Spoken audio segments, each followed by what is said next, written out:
días, queridos hermanos. Espero que se encuentren todos bien.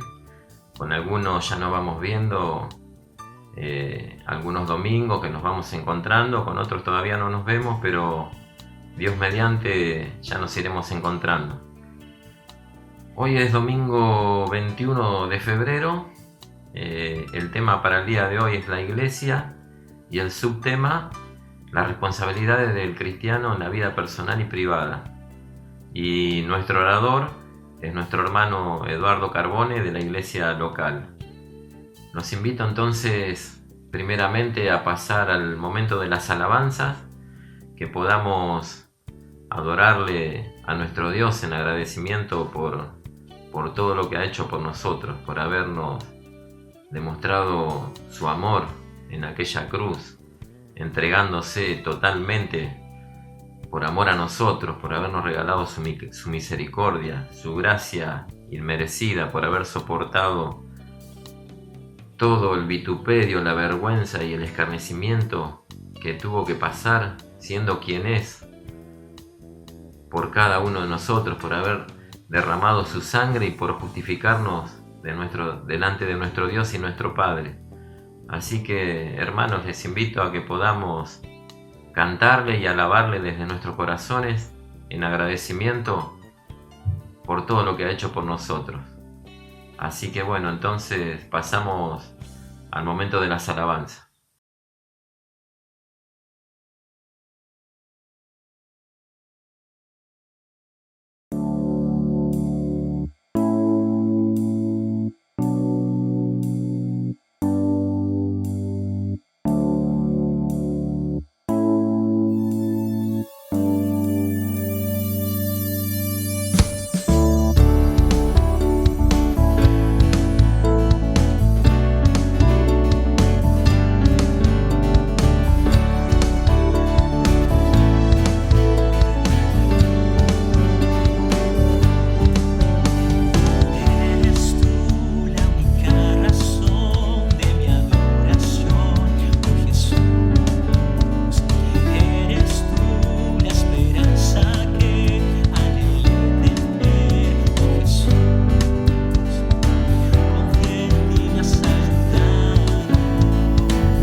abrazado de tu verdad.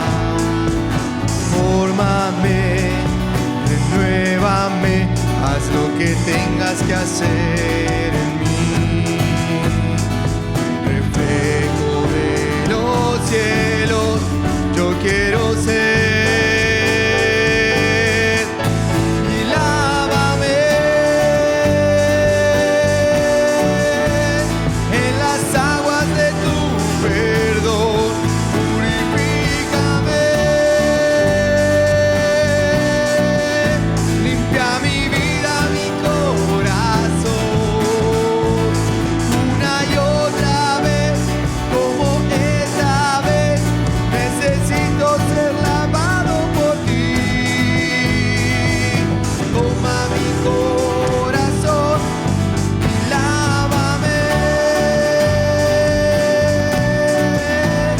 en las aguas de tu perdón.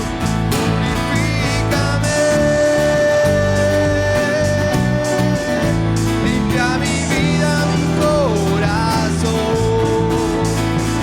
Una y otra vez, como esta vez, necesito ser lavado por ti. Toma mi corazón y lávame.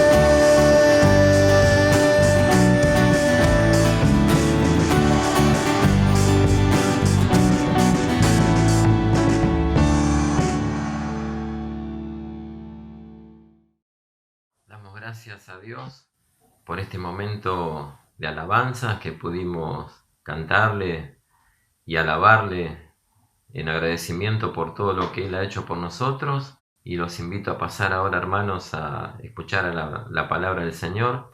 Les vuelvo a repetir el tema y el subtema. El tema es la iglesia y el subtema, las responsabilidades del cristiano en la vida personal y privada. Bueno, pasamos entonces a escuchar la palabra del Señor y primeramente hacemos una oración.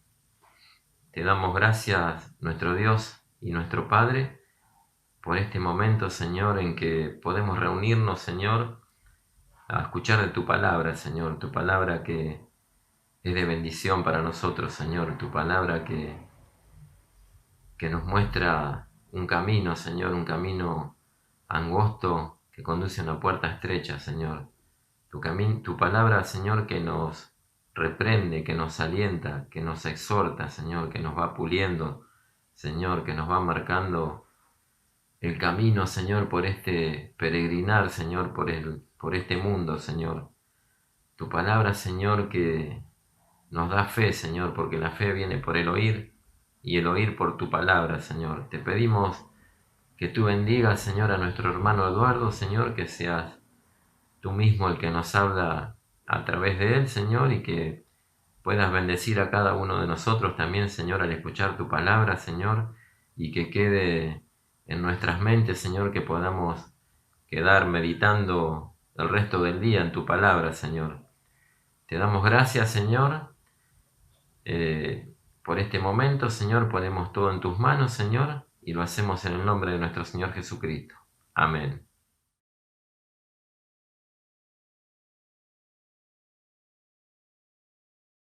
Buenos días, hermanos.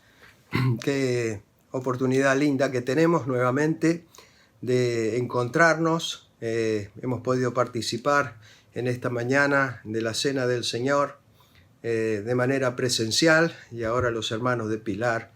Continuamos con esta serie de estudios relacionadas con la Iglesia. Estamos siendo instruidos en relación a distintos temas que enmarcan la Iglesia de Cristo. Y en esta mañana nos toca de alguna manera reemplazar al hermano que debiera estar acompañándonos para tomar el tema la responsabilidad del cristiano en la vida personal, lo que tiene que ver con su vida también en alguna medida íntima.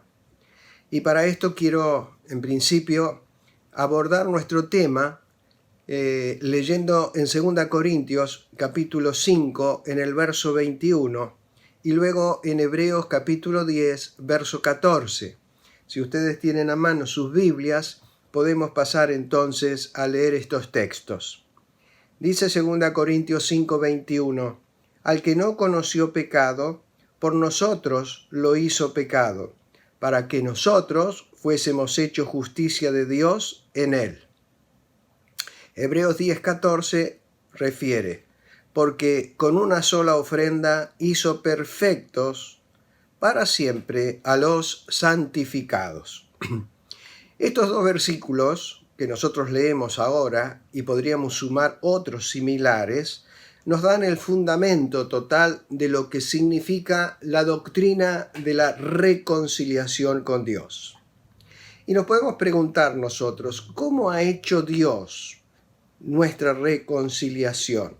¿Cómo es posible ser reconciliados con Dios? ¿Cómo puede Él recibir a culpables y a pecadores que acuden a Él con arrepentimiento y fe?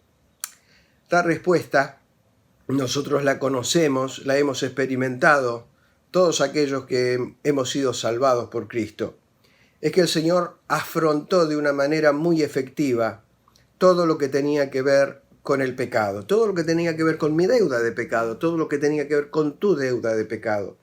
De modo que ahora podemos ser reconciliados con Dios, porque hay un mediador entre Dios y los hombres, Jesucristo. En otras palabras, Dios hizo que Cristo fuese hecho pecado por nosotros. Fuese hecho pecado no significa que Él haya pecado, sino que Él llevó y tuvo contacto con nuestras cargas de pecado, porque Cristo no conoció pecado. ¿Para qué? Para que nosotros fuésemos hechos justicia de Dios en Él. Estas explicaciones de estos versículos son las que nos permiten seguir con el desarrollo, ya que esta introducción de la reflexión que vamos a tener en esta mañana y en este tiempo debe procurar despertar nuestra conciencia, que es la conciencia de nuestra responsabilidad como cristianos.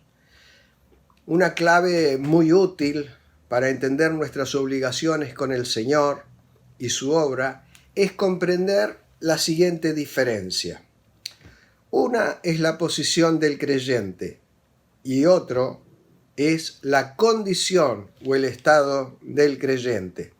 He buscado algunos versículos bíblicos que puedan contener esto para que en nuestro desarrollo los podamos ver y podamos ver la diferenciación. La posición del creyente es la posición que él tiene en Cristo, en Cristo.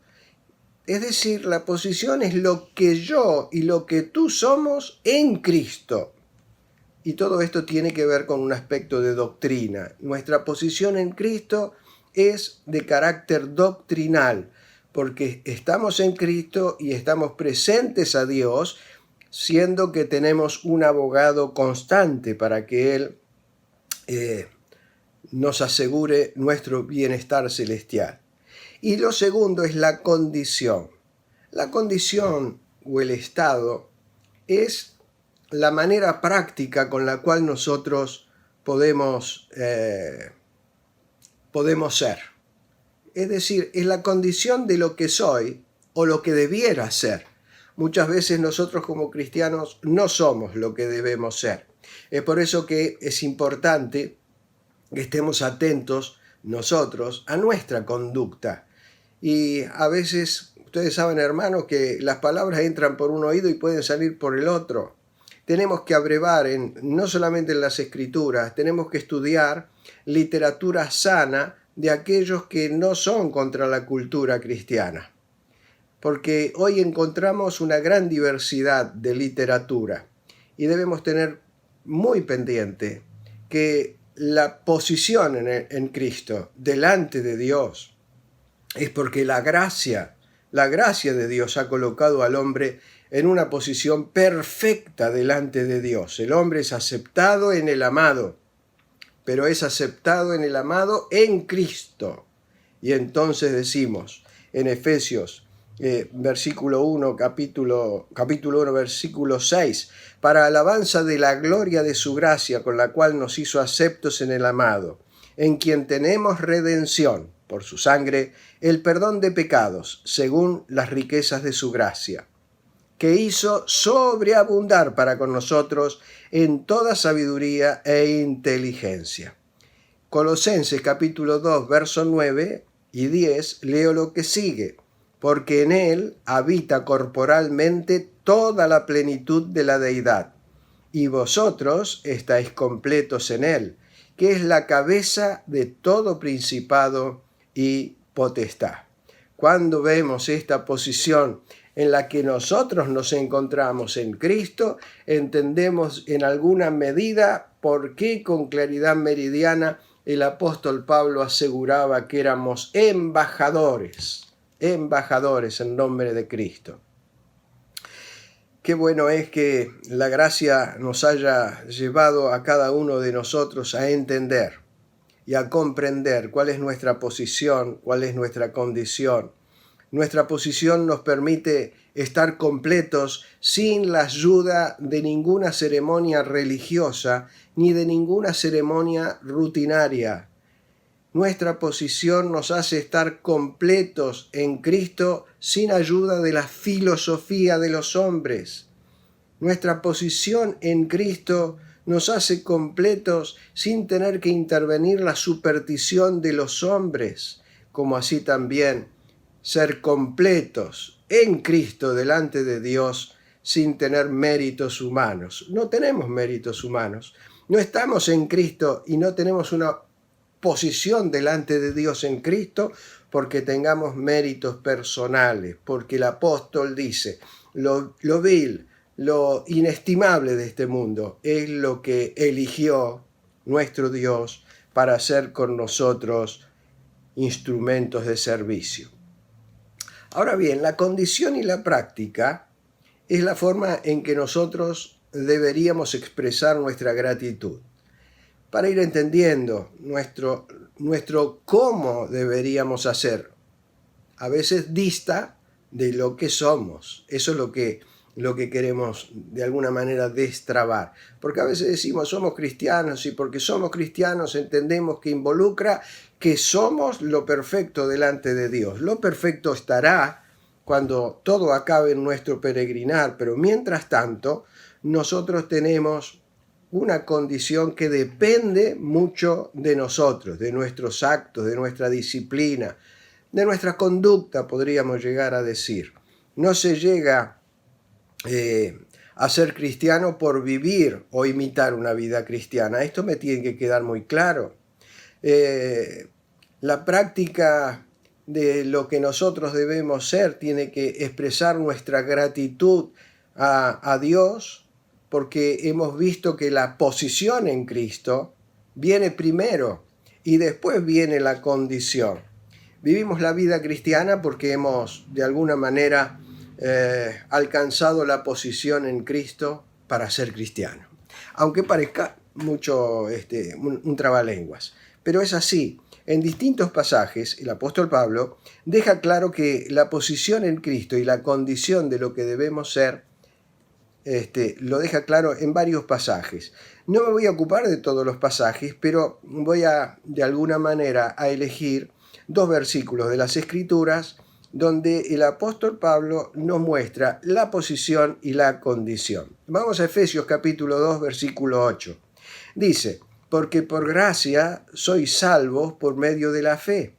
Y esto no de vosotros, pues es don de Dios. Está hablando este versículo en esta parte nada más ni nada menos de lo que nosotros somos. Somos salvos. ¿De parte de quién? ¿De alguna condición por mérito propia nuestra? No, dice, esto no es de vosotros, es don de Dios. Esta es nuestra posición. Cuando vamos a Filipenses capítulo 2, versículo 12, se nos habla de nuestra condición. Dice, ocupaos en vuestra salvación con temor y con temblor. Ocuparnos de nuestra salvación con temor y con temblor. Muy pocas veces nos damos cuenta si realmente estamos actuando en nuestra vida cristiana con temor y con temblor.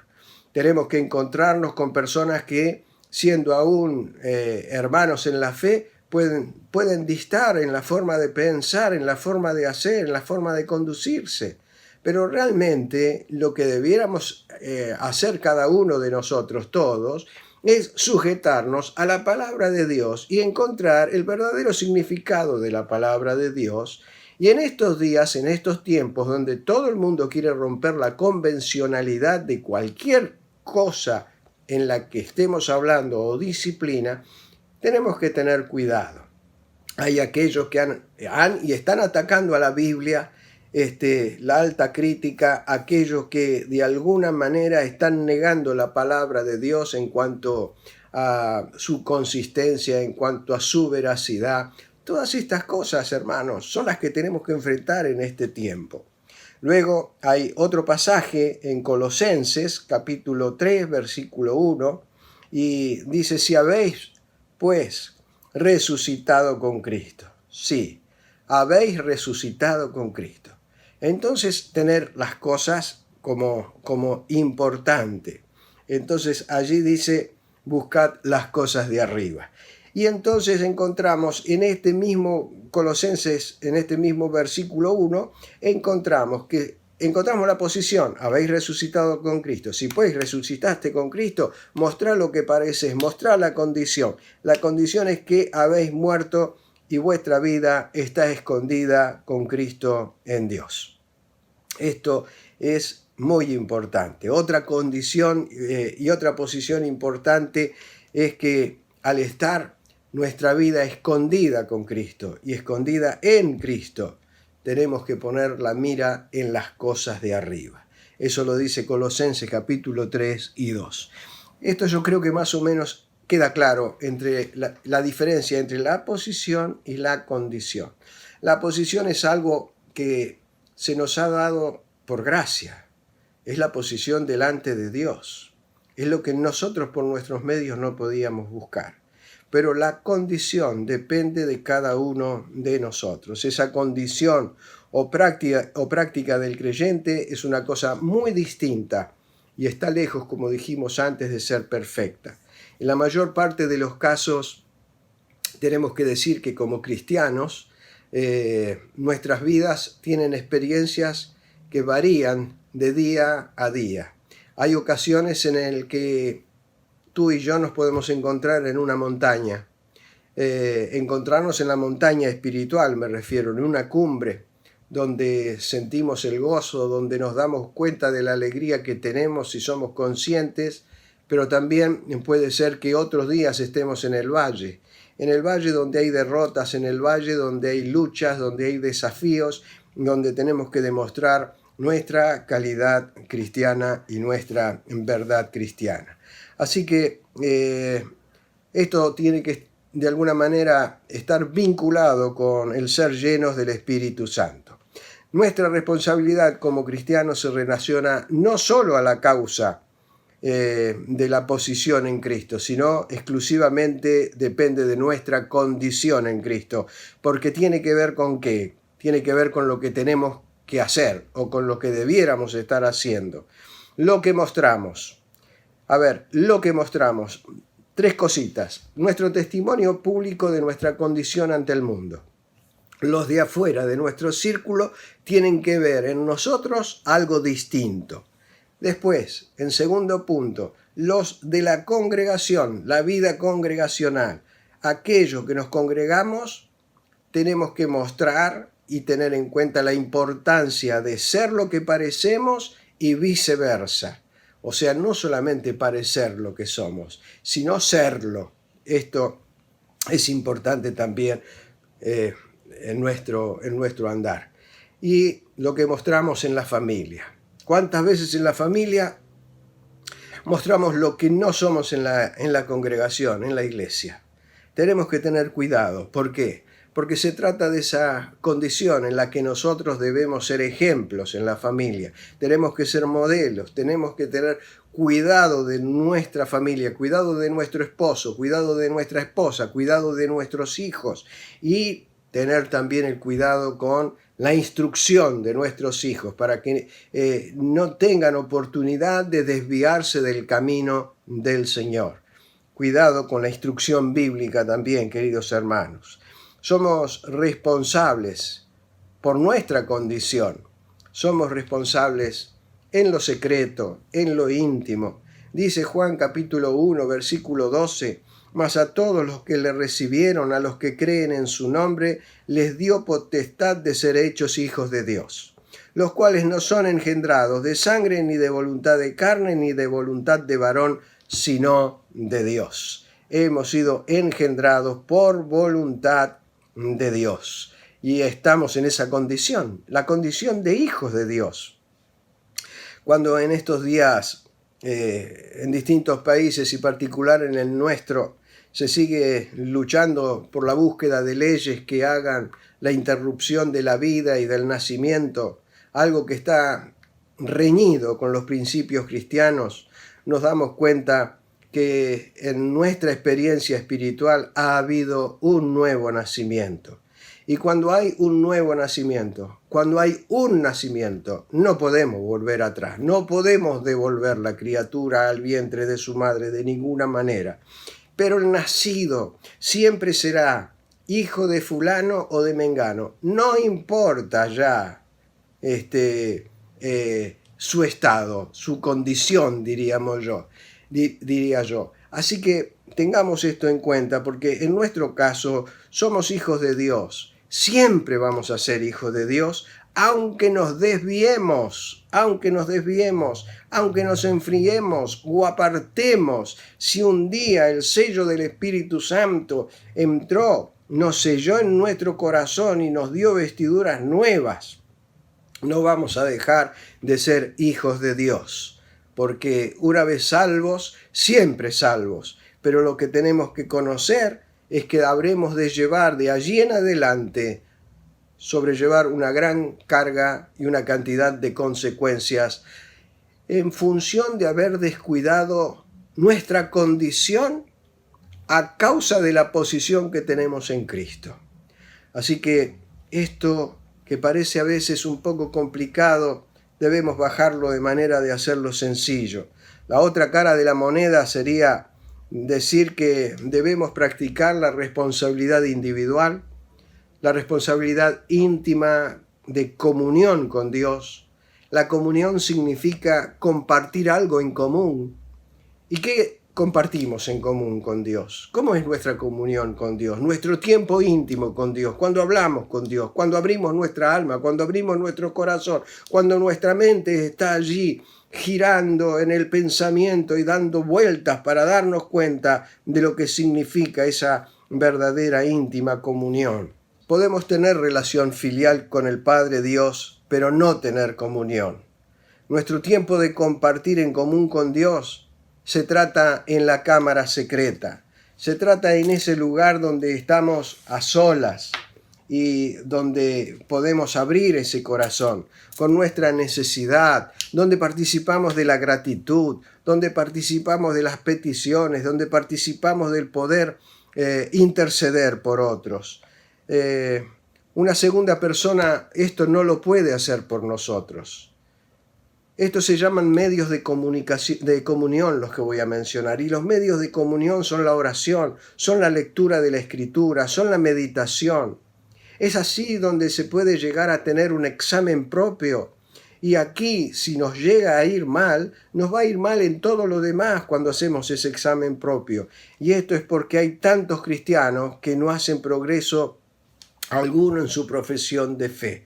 No hay autoexamen, no hay un despertar a que hay que cambiar la vida, hay que dejar que ese nuevo nacimiento formalice lo que es la etapa de la regeneración, haciendo nuevas todas las cosas.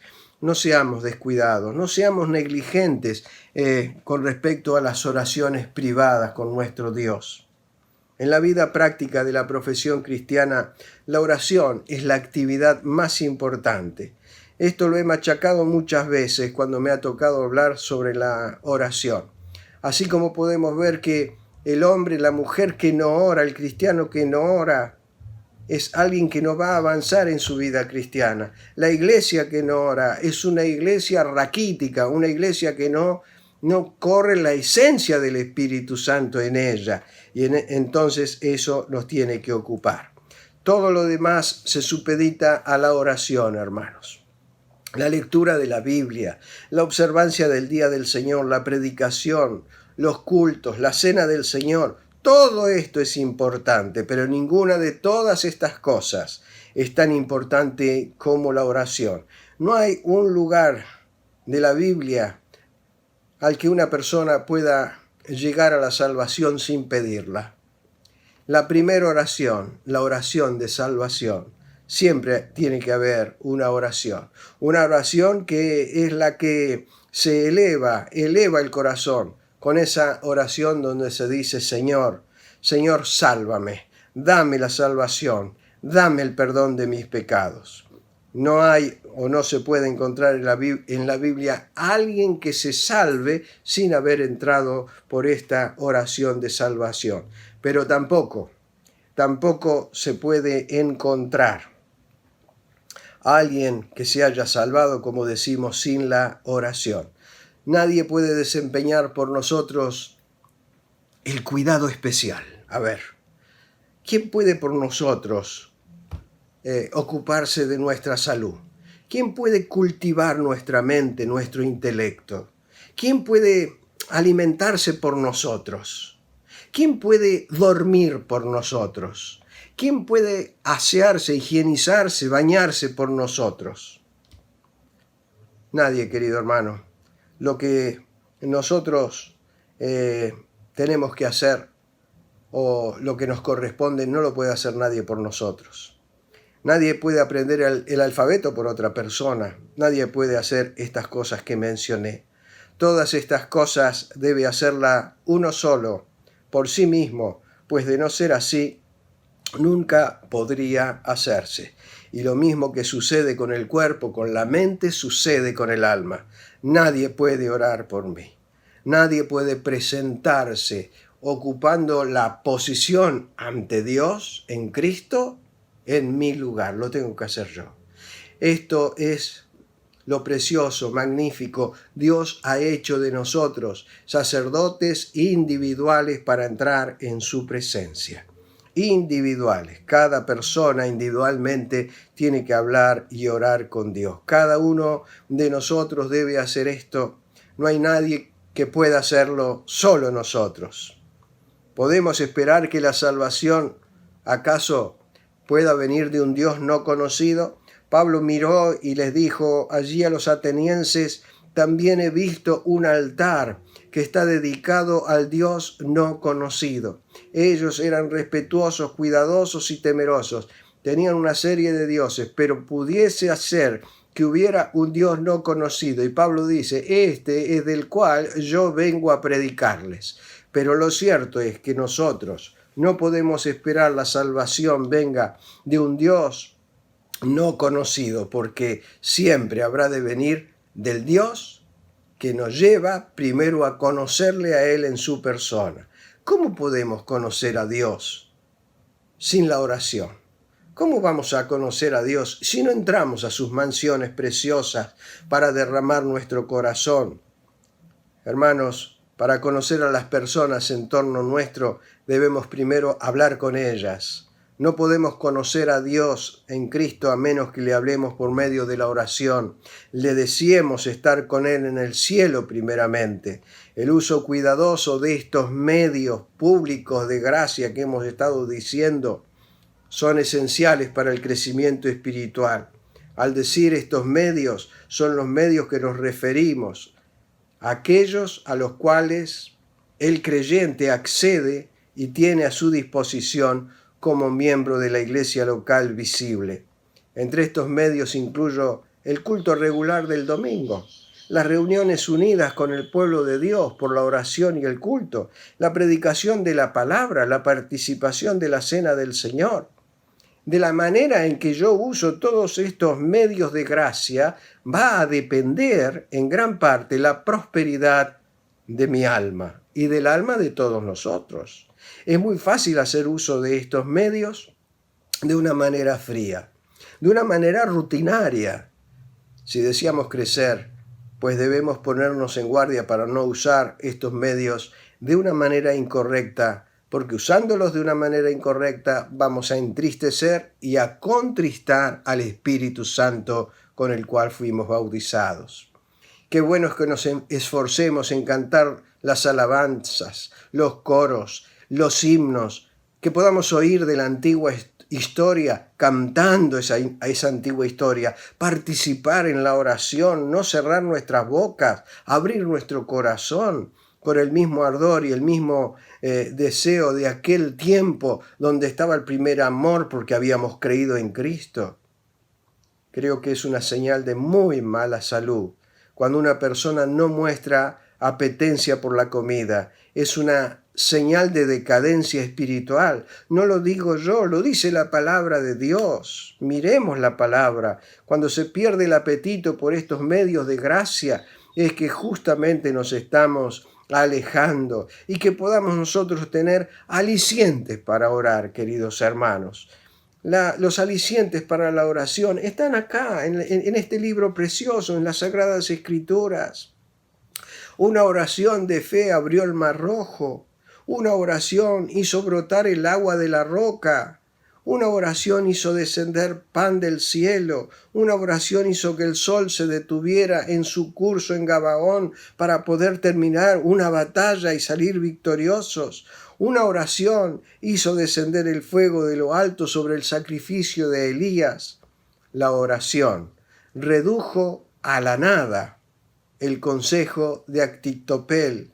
La oración desbarató al ejército de Sennacherib y allí encontramos después al salmista con el Salmo 46, cuando había ya surgido la victoria. Y entonces allí ese Salmo 46, precioso salmo, del que les invito a releer una vez más y a repasar. Y entonces vamos a observar que nuestra responsabilidad, la responsabilidad íntima en relación a mi vida, a la vida que tengo que mostrar en el mundo, en la congregación, tiene que ser una vida acorde a la experiencia y al trabajo que Dios está haciendo en mi alma y en mi corazón. Dios nos acompañe, Dios nos bendiga y nos ayude, queridos hermanos, a poder apreciar estas reflexiones que el Señor pone en nuestros corazones. Que así sea. Amén. Damos gracias a Dios por haber podido escuchar de su palabra. Damos gracias por el tiempo que dedicó nuestro hermano Eduardo Carbone también para traernos lo que el Señor puso en su corazón, para traernos a nosotros. Y damos gracias también al Señor por todos aquellos hermanos que trabajan en las alabanzas y los que trabajan en preparar todo este material también para que nosotros podamos verlos desde nuestras casas. Bueno, hermano, damos por terminada esta reunión. El Señor los bendiga y nos vemos Dios mediante.